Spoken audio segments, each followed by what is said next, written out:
puzzle of why the Industrial Revolution happened when and where it did is about to take another leap back in time.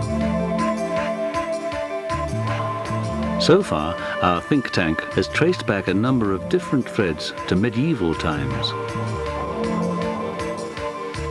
Now they are going back 1,000 years to look at two activities which have always played a significant role in the evolution of society. The first is agriculture.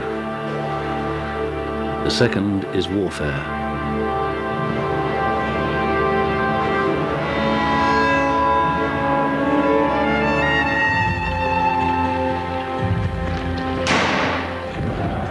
Warfare and agriculture both demand tremendous exertion of human energy. In the first half of this 1,000-year time period, warfare was rife in the East and West, but gradually that would change. The East became relatively peaceful, while the West remained locked in combat. So the question is whether the delicate balance between war and peace could affect a country's chances of becoming an industrial nation.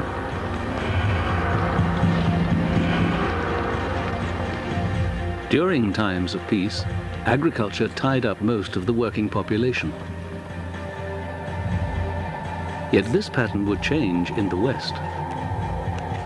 Increasingly, wheels and animals were used to carry loads, whereas the East continued to rely on human labor. One of the things that puzzles me, particularly if you look at a place like Japan, where the wheel almost disappears, water wheels, likewise windmills. Now I wondered, why is it that the West gets more and more interested in animals, water power, wind power? The use of water and subsequently wind is just one of the ways in which people try to exploit non-human energy, try to get nature to do the work for you so that you don't have to work so hard. And in some sense, the ultimate purpose of technology is to reduce human effort. To help understand why labor-saving technology only evolves in some societies, Alan Macfarlane comes to a remote part of the Himalayas. Here, his anthropological research allows him to study the daily toil of pre-industrial life. I've been coming to this valley in central Nepal for some 30 years now, almost every year for the last 12 years. One of the reasons I do that is that this is as far as the car can reach. Civilization, in the modern sense, ends here. Beyond this, no motor transport, and in fact no electricity or more modern sewage or anything else. So every step you take from here onwards is a step backwards in time. So basically when you come here, and you're seeing what it must have been like over most of the world before all these things happened. So you see people using basically their bodies, their backs, their legs, their arms, to try and wrest a living out of it. And watching how they do it helps you to understand history over a long period. We've almost forgotten in the West what it must have been like to live like this. Alan Macfarlane believes that by comparing patterns of agriculture in the East and West, it might yield clues as to why the Industrial Revolution happened in Europe rather than Asia. Because of the altitude and climate up here, people are able to grow both the European and Asian types of grain. So it's possible to contrast how much work is involved with each crop. The two main grain systems of the world are hard grains like millet, wheat, maize and so on, which is European grains, and soft grain, particularly rice. Now, you'd think these are just grains and grains are grains, but in fact, they're very, very different and their implications are enormous.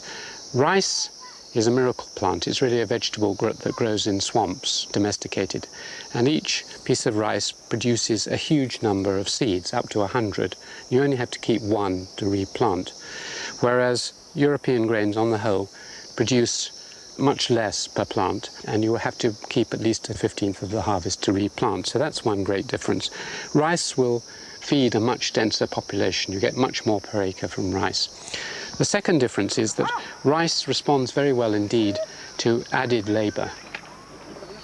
Each one is really a little vegetable which you tend very carefully. You hand plant each one in turn, and depending on how careful you are with the weeding and the water, you get more or less rice. So you can build up the population, and each new person is welcome because more rice. This is one of the great differences, that the population that rice can support, not only because it's much more productive, but also because the more you work it, the better the rice, means that you get dense populations and very hard-working peoples.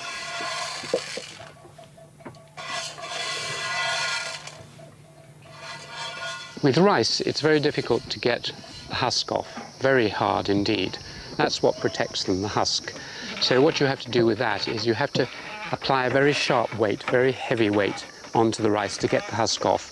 So in this area, for example, you use a beater, which is operated by your feet. And that is very intensive, hard work using your legs. So rice is more labor intensive at that stage. But at the next stage, once you've got the husk off with rice, it's ready for human consumption.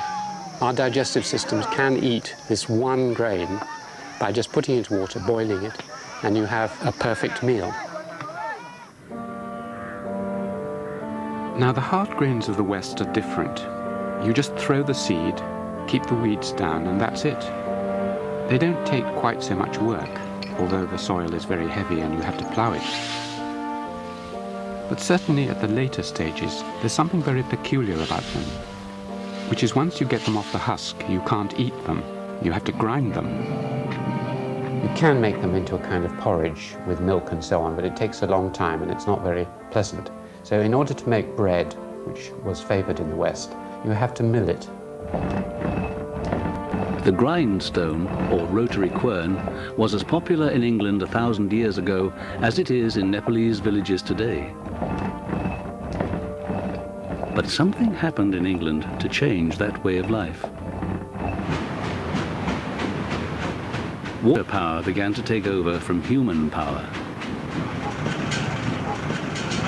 Enormous amount of power. I mean, if you transferred that into horsepower, is there any way of guessing how many horsepower? About 5 horsepower. About 5 horsepower.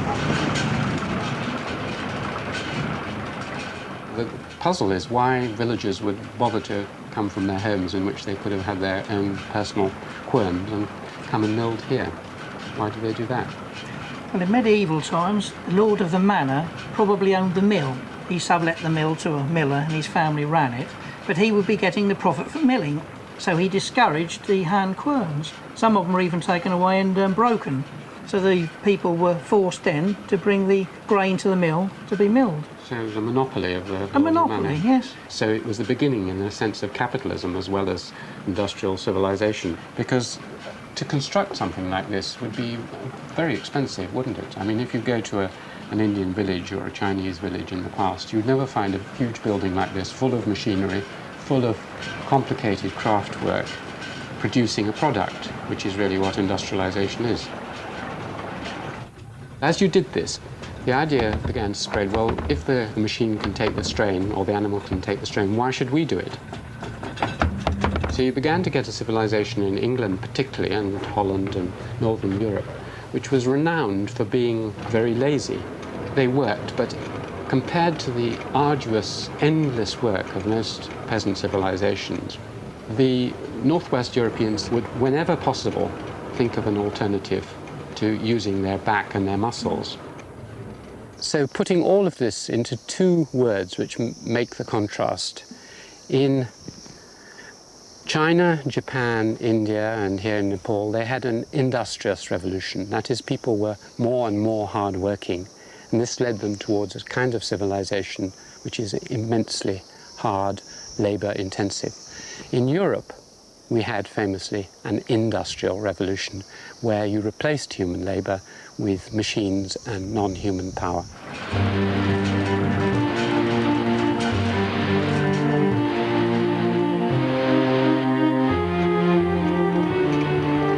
According to Alan Macfarlane, the gradual evolution of the machine age in Europe can be traced back to the fields of wheat and barley. He believes there is a direct link between the type of grain and the type of technology that emerges.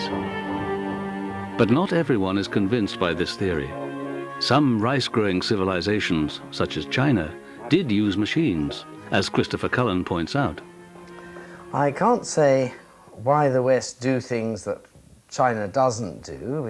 One thing I would draw attention to is the fact that, of course, the Chinese are very successful in using water power for a large number of purposes. So if you want to say, you know, can they make use of this power when they want to, they certainly can.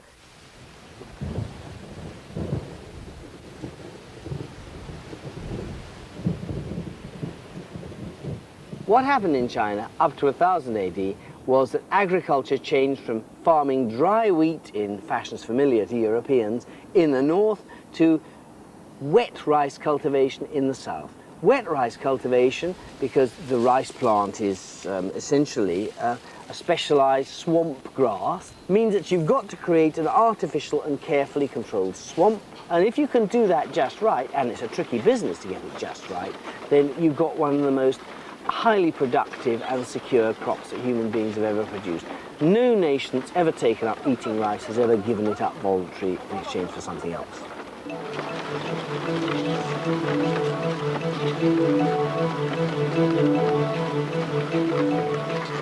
If you are into wet rice agriculture, you need machines to raise water out of your field if you find you've got too much, or to raise water into your fields if you've got too little. And as well as that, of course, there are all kinds of other applications to which machinery of various kinds can be applied, such as, for instance, say, machines for hulling rice. You do need to hull the rice. So I wouldn't say that medieval China, with its rich wet rice agriculture, was devoid of opportunities for making machines. So if there were plenty of machines, the puzzle is why they didn't evolve into larger scale mills. I don't know why the Industrial Revolution didn't happen in China. That's the problem. I'm unable to produce a nice factor that says, you know, sort of why, because I'm not sure the point is proved that medieval China is a sort of a less mechanical place than the medieval Europe. Perhaps the key lies not in technological differences, but in the way society is organized. China continued to be dominated by the philosophy of Confucius, who has been described as the patron saint of Chinese bureaucracy. There are two big differences between the structure of society in pre-modern China and in Europe. For a start, in China, there was no aristocracy of political importance. The real governing power, apart from the emperor, is exercised by the scholar official class, who are recruited by and large through examinations in Confucian classics and in Confucian ideology, the mode through which people express their feeling about a certain kind of social order, a hierarchic social order in which we all know our duty to those above us, in which children know their duty to their parents, ministers know their duty to their ruler, students know their duty to their teacher. If you look at a man called Sun Ying-sing, who's active in the early 17th century, he writes a book on science and technology and laments that no one's going to read this book because it's got nothing to do with passing the official examinations. In the preface, he laments, look, I'd really like to have made this a better book. I'd like to have got some people together to talk about the things in this, but I've got no funds, and so I've had to do all this myself. And as for you, sir, who might be picking up this book in a bookshop, you'll probably want to cast this aside without reading it, because it certainly won't help you advance in the Imperial Civil Service at all, so forget about it.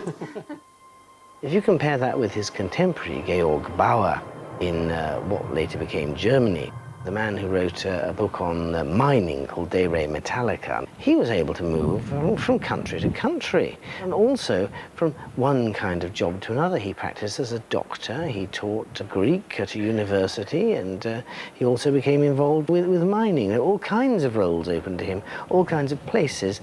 The point is, there were many more possible points for diversity in Europe, many more margins at which one could carve out something new. Harnessing natural power became a European obsession. the most important medieval machine in England was the watermill. By the 16th century, most villages would have had one or two large mills like this, and that would mean that in order to maintain these mills, to build them in the first place and then to keep them working, because they were grinding and grinding and grinding, you would need a whole lot of proto-engineers, people who understood how machinery works, who can think of better ways of improving it. So you've basically got a whole profession of industrial engineers all over England who are dealing with cogs and machinery, and this fed into things like clockmaking and other machinery. So that what we think of as the Industrial Revolution of the 18th century is really just the final effect of something which started hundreds of years earlier. It's no accident, in fact, that the first great industrial steam-powered buildings were called mills. All they were this plus steam.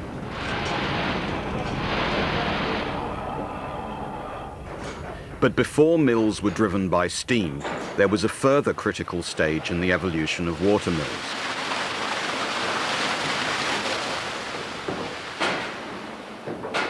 A new breed of artisans, called engineers, began to look at the world in a very different way. They were committed to maximizing the amount of energy that could be tapped from nature. Already in the 1770s, the French and the Brits decide there are limits to what you can get out of the world, and we, these highly trained experts, can advise you on what those limits are, and therefore what a reasonable investment opportunity is. And where this matters most, no question, in the 18th century, is water wheels.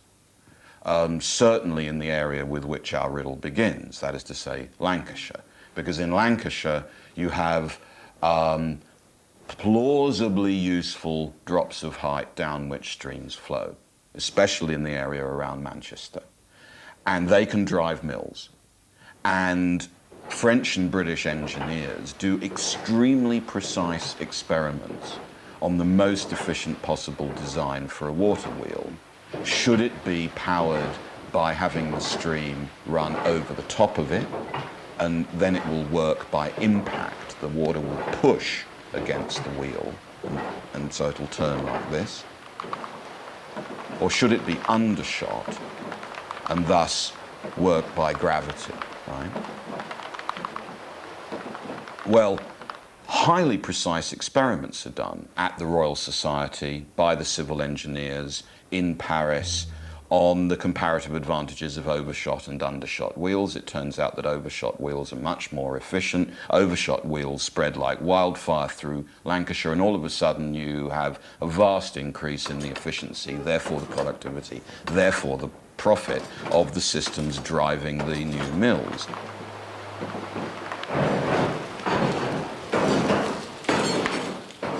Now, I think you can see that over the millennium now that we're interested in, what we have to explain at least is how did an attitude and a set of technologies like that emerge around water wheels, which I suppose we do not find in any other culture.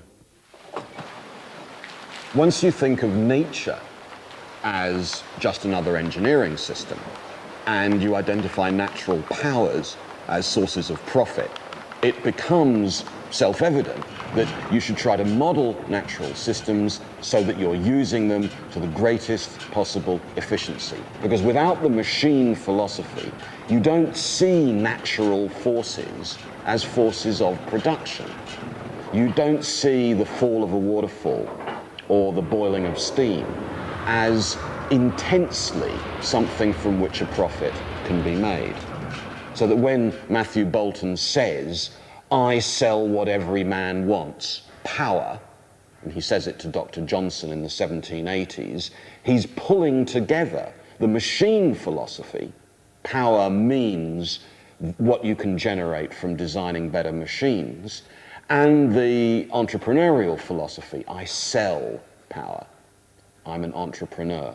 And I think it's the extraordinarily rich alliance of those two ideas. The world's a machine, you can make a profit out of using its forces. That distinguishes Western and Eastern approaches to these problems. Power and profit were the keys to Western agriculture's impact on the age of steam. But there was a different kind of power, military power, which would also have far-reaching effects beyond the battlefields of East and West.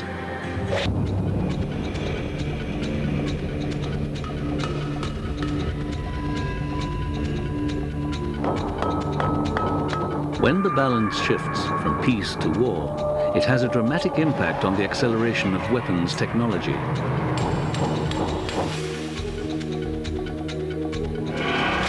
The question is how this affected the ability of the East and West to industrialize. The puzzle is that at the start of this 1,000 years, the armies of the East were far better equipped. They even had semi-automatic weapons.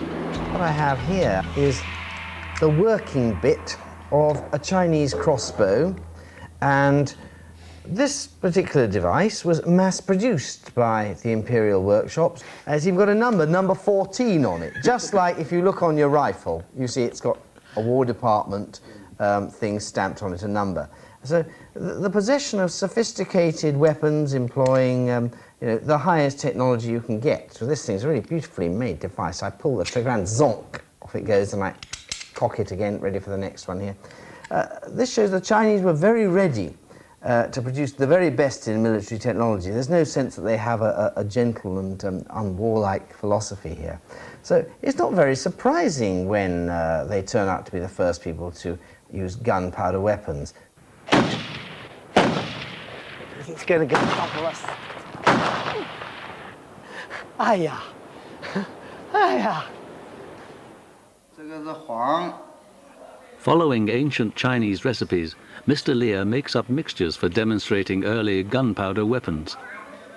The earliest recipe for gunpowder in China is found in a book published in 1044 called Wu Jing Zong Yao, the Essentials of the Military Classics. The recipe given there is essentially for an incendiary mixture designed to be thrown in packets to scare the enemy, set fire to things, or perhaps spread poisonous smokes. Later on, the amount of saltpeter in the mixtures increased, and as a result, the mixtures burned more rapidly with something of a whoosh.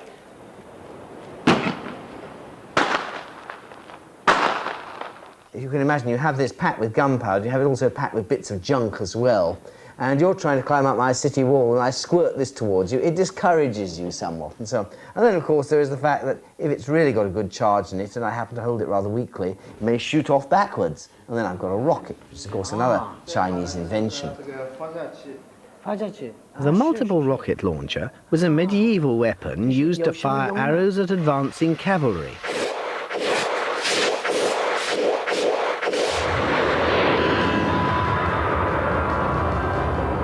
The Chinese Empire was under constant threat from the nomads in the north.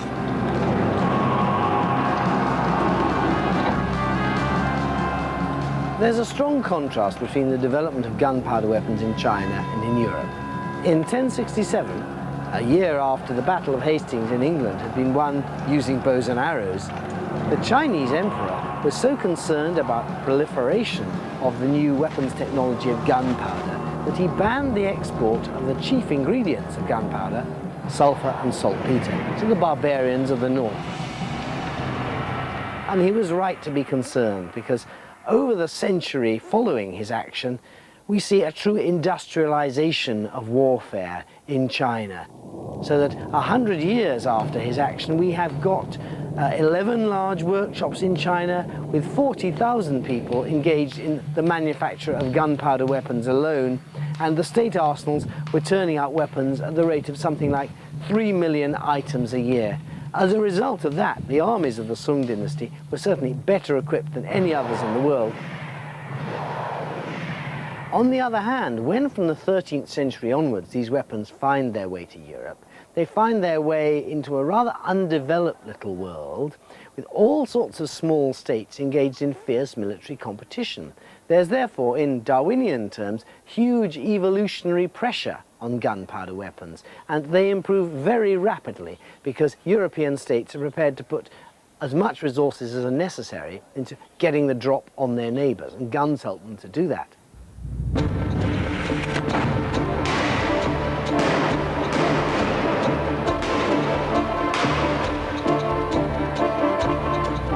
Bombard, 14th century, firing! This is an early example of a hoop and stave cannon. The earliest guns were cast out of bronze, but bronze very expensive to cast, and so they developed this idea of hammer welding staves of iron together and then shrinking hot hoops, rather like a wooden barrel made in metal. And you would load this up, aim it at your fortress. They are castle smashers. This is only a baby one, of course. The largest one had a bore of 33 inches and cast a stone of 900 pounds or more. What then brings about the next major changes in gun design after this? The growing use of bronze in casting guns, making them much lighter, manoeuvrable. So you can start to carry them? You could start to carry them about. First field gun, mid-15th century. Firing! Then, around about the middle of the 16th century, they moved on to cast iron guns in this country. We were behind everybody else on the continent, in Holland and Germany, 100 years advance of us. But gradually we got hold of the script and we were making cast iron guns. 6-pounder, the mid-16th century. But there were big problems about having guns in cast iron, weren't there? Absolutely. Because they could easily blow up in just the wrong kind of way. They gave you no warning. Gunners hated them because a bronze gun, Simon, if it's going to blow, it bulges first. A bit like me, really. A cast iron gun gives no warning whatsoever. It will just burst like a bomb. 3-pounder Falcon, mid-17th century. So it's a very good idea to have guns that are easy to move around, but you have to thicken up the barrel in order to actually make it an effective weapon. The walls of the barrel became much, much thicker. So in the 19th century, you've got massive, thick, heavy guns which could withstand the impact of vast amounts of powder throwing out arm bores. 24-pounder, early 19th century. 64-pounder, late 19th century. Fire it!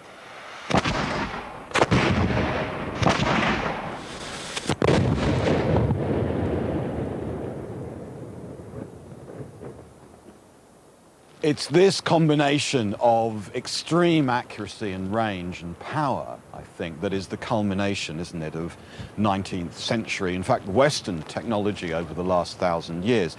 It's really important to remember that machines like this were made to kill people and destroy things. But they're also very much an element, I think a key element, in the way in which the whole of Western society turned itself into a system geared for mass production and the reliable engineering of extraordinary devices like this.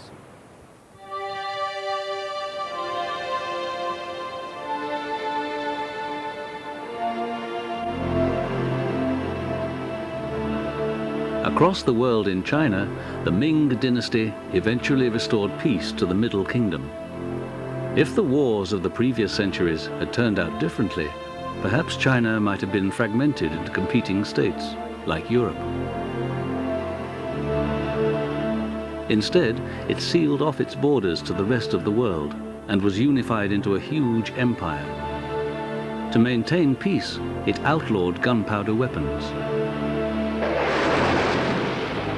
To prevent piracy and foreign trade, it banned ocean-going ships, and for a time, to complete the isolation, it even became illegal to teach Chinese to foreigners. It's possible to explain how China's cut-off from interest in the world beyond the seas happened, but it's difficult to explain still really why it was made to happen. In the 15th century, China had achieved immense triumphs in penetrating the outside world, with great seaborne expeditions going away as far as Africa. But why exactly the political decision was taken in the Ming court to cut that activity off so quickly after the 1430s is still something of a mystery. it seems to have been that some of the conservative circles at court decided that this was a distraction from the primary activity of the state, which should be to support agriculture and to concentrate on the development of that as the basic activity of the Chinese population, and that all this sailing abroad and gadding about was just a waste of time.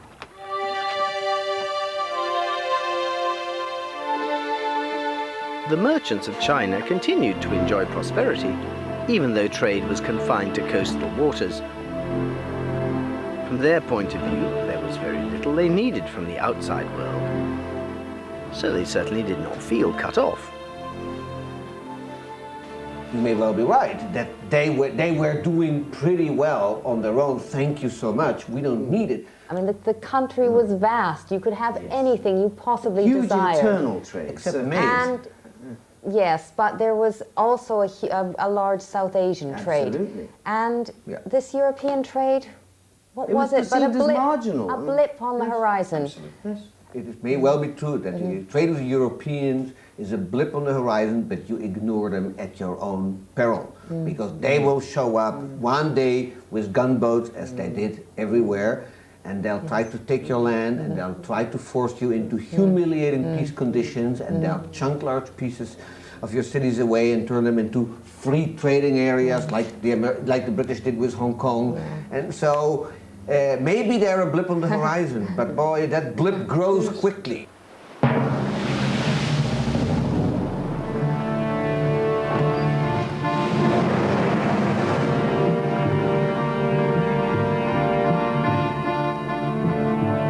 I think one of the really distinctive features of the competitive Western system of rationalized violence, of military technology, is the way in which very quickly it puts together new military systems. A very good example of this is the way in which the Western boats of the 1400s, 1500s begin to carry guns. And it's the gunboat which becomes the key symbol of Western imperial aggression.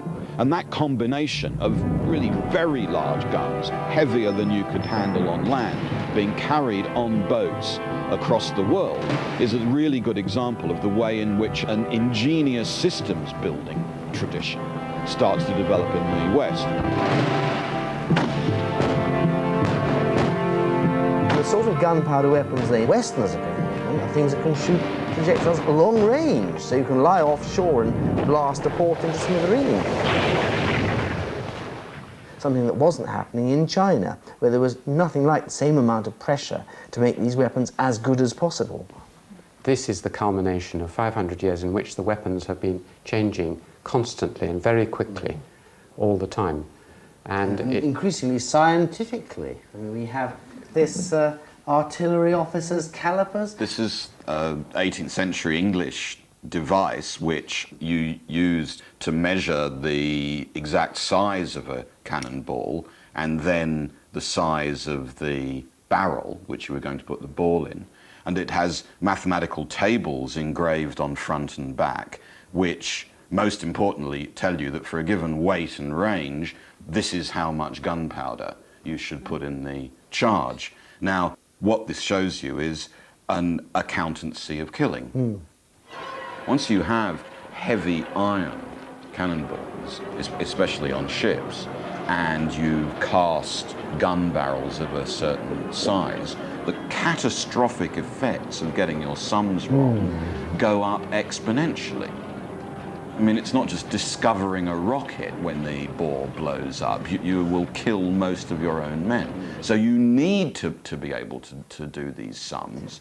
And once you need to be able to do them, instrument makers have guaranteed markets now, because they know they can sell hundreds and hundreds of very precise and beautiful devices like this to every artillery officer in the country. So more violence, more reliable violence, and more reliably monopolized violence is a very major factor in the production of precision, and vice versa.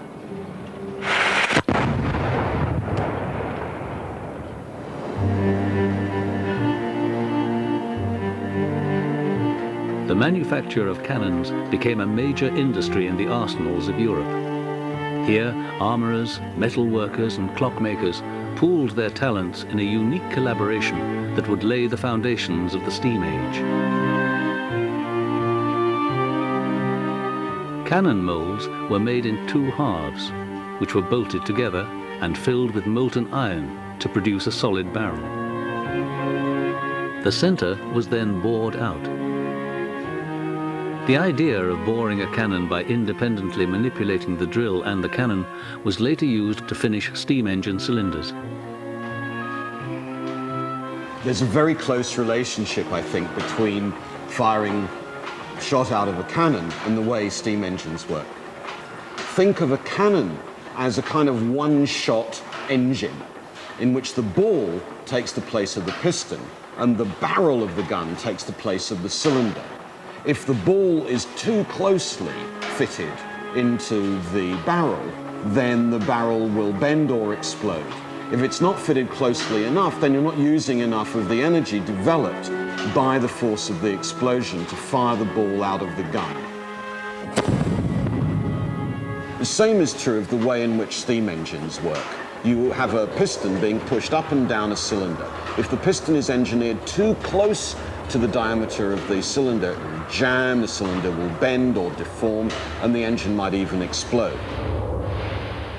That ability to make a precisely engineered tube where the piston would fit snugly, but not too snugly, into the cylinder relied on the existence of a group of skilled artisans and engineers, many of them gathered round military arsenals and cannon foundries, where a lot of experiments were done both on making better guns and on the first steam engines. Now those lathes, the big new machine tools of the 17 and early 1800s, are absolutely fundamental elements in the automation and industrialization of those years. And they start out as military systems for the navy, for the artillery. Once these big, powerful machine tools have been designed, however, they can then be turned to a host of other uses. So, for example, the power tools which were used to make standardized parts for guns were quickly turned into machine tools that made standardized parts for railways, for steam engines, for cotton machinery. All that technology is weapons technology, and without the ability to bore cannon tubes straight, true, and reliably, you could not make the kind of steam engine that we see in 18th century England.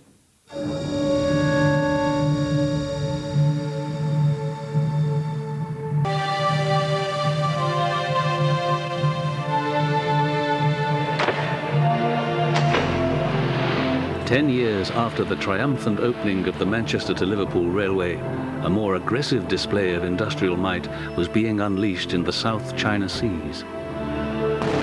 In 1839 to 40, something very surprising and unpleasant happened to a China which was still at the peak of its cultural and political self-confidence. For in the middle of trying to deal with a little local difficulties, some recalcitrant British merchants selling opium at Canton, they found a large expeditionary force turning up with British naval ships beating the heck out of their forts using, well, a supreme irony, gunpowder weapons, something which had been invented in China centuries before, travelled west and was now coming back home again with a vengeance in a much more developed version.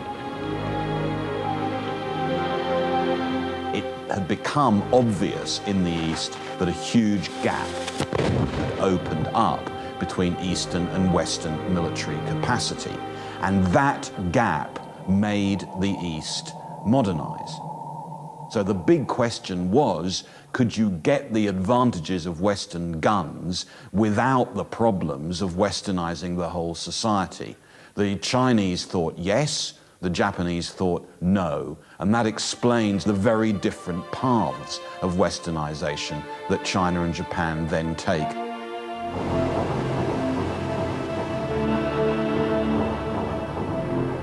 English civilization developed industrial technology about 80 years before anywhere else in the continent. It took Germany, France, about 70, 80 years to have their industrial revolutions. The strange thing is that almost exactly the same thing happened in Japan.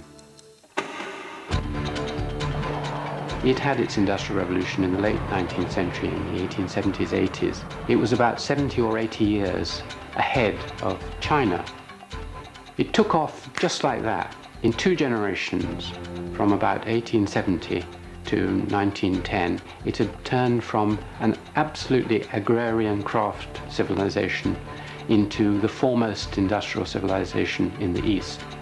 It was just as miraculous as the British in many ways. So why didn't India? Why didn't Islam? Why didn't China? Why only this place 70 years ahead of these other places?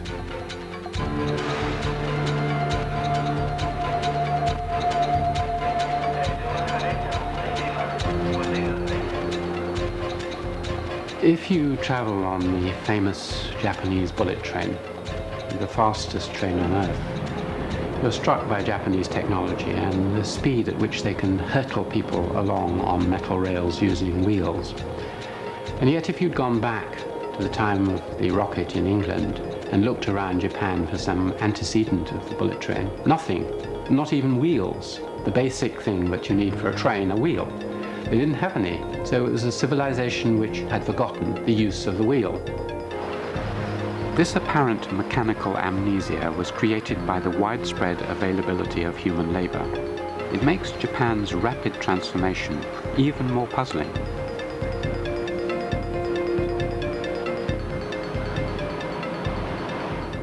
We're passing through the largest urban concentration on this planet. Tokyo itself, the largest city with 30 million, joined up to these huge cities to the south without any break, making an urban concentration of perhaps over 50, 60 million people, all crowded into an area the size of a small English county. An immensely urbanized and compressed society. Some people think this is a recent phenomenon, but in fact Japan has always been densely populated. By the 17th century, Tokyo alone was nearly 1 million people. And you also had a huge amount of commercial activity. Artisans, craftsmen, money, banks, high literacy rates. Something like 70% of the males could read and write. And so you had the 3 constituents which many people think would lead you to an industrial revolution. And yet Japan was in some sense in a kind of trap.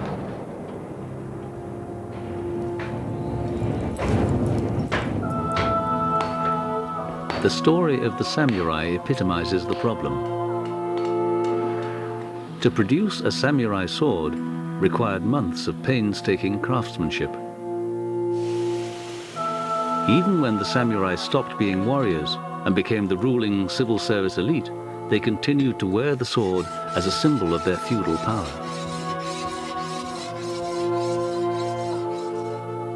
Yet the samurai, unlike the scholar officials in China, did not suffer from the same degree of imperial control.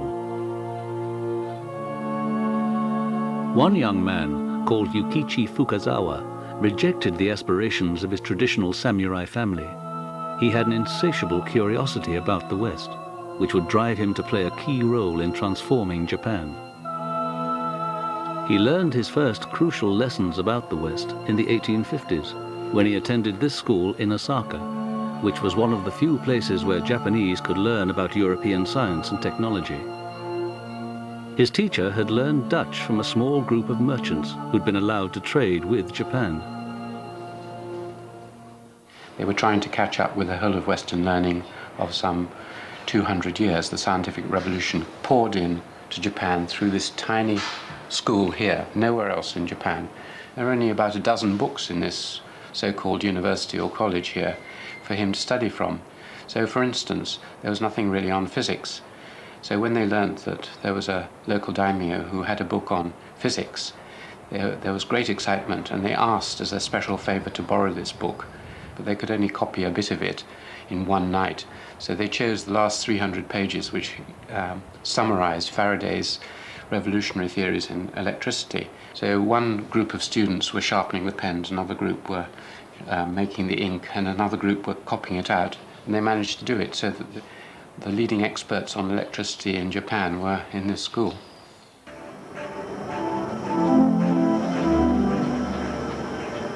Later, after learning English, Fukazawa was asked by the Japanese government to visit the West as part of a fact-finding delegation.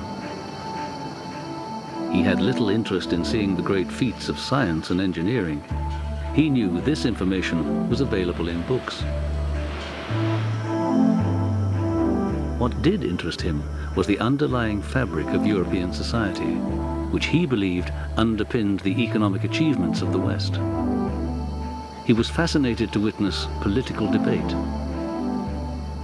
I learned that there were bands of men called political parties, the liberals and conservatives, who were always fighting against each other in the government. For some time, it was beyond my comprehension what they were fighting for. Fukuzawa was convinced that it was not enough to bring back technological ideas. For Japan to modernize, it needed to westernize. He even brought back that quintessentially British institution, the Businessman's Club, to Tokyo. The secretary of the club is Mr. Hattori, chairman of Seiko Watches. When was this club founded? Club was founded in 1880 by Yukichi Fukuzawa. And the purpose of this club, to get people together without the distinction of occupations or the age or class, yes. This club yes. here, which was based on his memories of the Conservative Club in London, maybe? Yes, Fukuzawa always stressed the real power should be based on the harmony of people by exchange of views and exchange of knowledge among different group of people. By bringing together industrial entrepreneurs, politicians and academics, Fukuzawa helped create many new institutions. He founded Keio University, where he introduced public debate, a completely alien concept in Japan.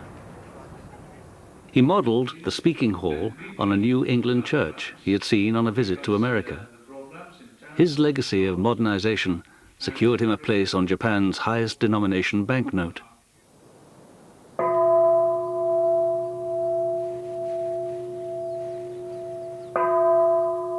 Fukuzawa did not want to copy everything from the West. He realized it was important that Japanese cultural and religious identity should continue to flourish. Yet he also knew that Japanese society had to undergo profound change in order to industrialize. The Japanese are amazingly adept at maintaining the core of their culture, their language, and some of their institutions, while radically readjusting their social structure. They can alter working practices and change organizations almost overnight.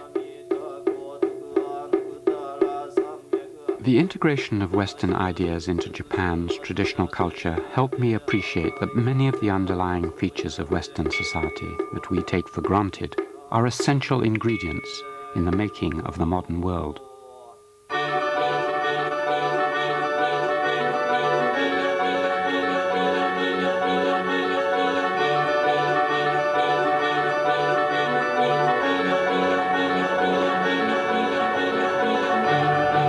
In the final episode, the 10,000-year question takes us from hunter-gatherers to the Big Mac.